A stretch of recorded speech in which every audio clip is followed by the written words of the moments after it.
नमस्ते। ल आज हामी कुरा गरौँ तिहारको, त्यो झिलिमिली पर्वको। हामी सबैले यसलाई बत्तीको चाड भनेर त चिन्छौँ, तर के यो यति मात्र हो त? होइन, यसको कथा त त्योभन्दा धेरै गहिलो छ। ल सुन्नुहोस् है, एउटा यस्तो चाड जहाँ कागको पूजा हुन्छ। हो, काग सुन्दा अलि अनौठो लाग्छ होइन? तर यही प्रश्नले नै तिहारको खास रहस्य खुल्छ। अनि कुरा कागमा मात्रै सकिँदैन। यो पर्वले त कुकुरलाई, गाईलाई अनि सबैभन्दा विशेष दाजुभाइ दिदीबहिनीको त्यो अटुट सम्बन्धलाई पनि सम्मान गर्छ। अब त पक्कै पनि जान्न मन लाग्यो होला नि, आखिर के हो त तिहारको यो गहिराई?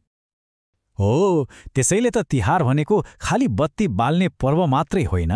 यो त नेपालको एउटा यस्तो उत्सव हो जुन दिनदिनै फरक फरक रूपमा मनाइन्छ र यसको केन्द्रमा छ प्रकृति, जनावर अनि हाम्रो परिवारसँगको सम्बन्ध।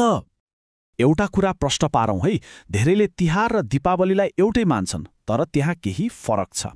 नेपालमा हामीले मनाउने तिहारलाई यमपञ्चक पनि भनिन्छ, किनभने यो मृत्युका देवता यमराज र उहाँकी बहिनी यमुनाको कथासँग जोडिएको छ। तर भारततिर मनाइने दीपावलीको कथा चाहिँ प्राय भगवान राम अयोध्या फर्कनु भएको घटनासँग जोडिएको हुन्छ। हेर्नुहोस् त, कथा कति फरक। ल अब सुरु गरौँ तिहारको त्यो 5 दिने यात्रा, जसले यो पर्वलाई साँच्चै खास बनाउँछ। यही 5 दिनको समूहलाई यमपञ्चक भनिएको हो। नामले नै भन्छ, यी 5 दिन यमराजलाई समर्पित छन् अनि हरेक दिनको आफ्नै कथा, आफ्नै महत्त्व छ। पहिलो दिनको सुरुवात हुन्छ काग तिहारबाट। काग, जसलाई हामी यमराजको सन्देशवाहक वा दूत मान्छौं। त्यसैले त यो दिन घरको छतमा कागलाई मिठो मिठो खानेकुरा दिएर खुसी पारिन्छ। कस्तो सुन्दर सन्देश होइन? सबै प्राणीको सम्मान। अनि दोस्रो दिन आउँछ कुकुर तिहार, हाम्रो सबैभन्दा वफादार साथी कुकुरको दिन। उनीहरूलाई माला लगाइदिने, निधारमा टीका अनि मनपर्ने खानेकुरा, कस्तो मायालु तरिकाले सम्मान गरिन्छ।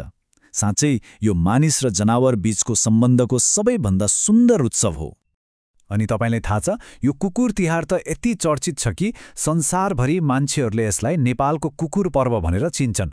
यो देख्दा साँच्चै गर्व लाग्छ कि हाम्रो संस्कृतिले जनावरलाई कति धेरै महत्त्व दिन्छ। अब लागौँ तेस्रो दिनतिर। यो दिन अलि फरक छ। यसका दुईवटा पाटा छन्, एउटा बिहानको अनि अर्को साँझको। दुवैको आफ्नै महत्त्व। बिहान पख हामी गाईको पूजा गर्छौं, जसलाई धन र समृद्धिको प्रतीक मानिन्छ।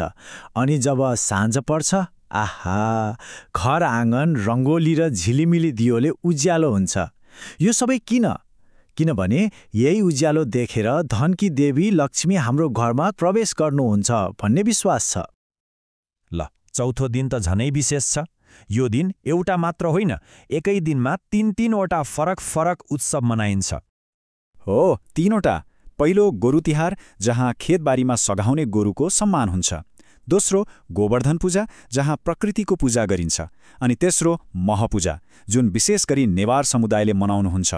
महपूजा भनेको आफ्नै शरीर, आफ्नै आत्माको पूजा गर्नु हो। कति गहिरो अर्थ छ है, आत्मसम्मानको पर्व। अहिलेसम्म हामीले के गरिन्छ भनेर हेर्यौं।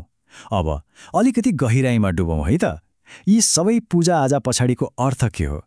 तिहारमा प्रयोग हुने हरेक चिजको एउटा साङ्केतिक अर्थ छ। जस्तै हामीले बाल्ने दियो, यो केवल उज्यालो होइन, यो अन्धकारमाथि प्रकाशको जित हो। हामीले पूजा गर्ने काग, त्यो भगवानको सन्देशवाहक हो। कुकुर वफादारी र सुरक्षाको प्रतीक। अनि त्यो सयपत्री फूल हो, त्यसले लामो आयु र समृद्धिको कामना गर्छ। हरेक कुराको एउटा सुन्दर अर्थ। तिहार भनेको देवता, प्रकृति र जनावरको मात्रै पूजा होइन। यो त हामी मान्छे बीचको सम्बन्ध, हाम्रो परिवार र समुदायलाई जोड्ने पर्व पनि हो। अनि यही कुराको सबैभन्दा राम्रो उदाहरण हो देउसी भैलो। आहा, केटाकेटीदेखि ठुला बडासम्म सबैजना समूह बनाएर घर घरमा जान्छन्, गाउँछन्, नाच्छन्, आशीर्वाद दिन्छन्।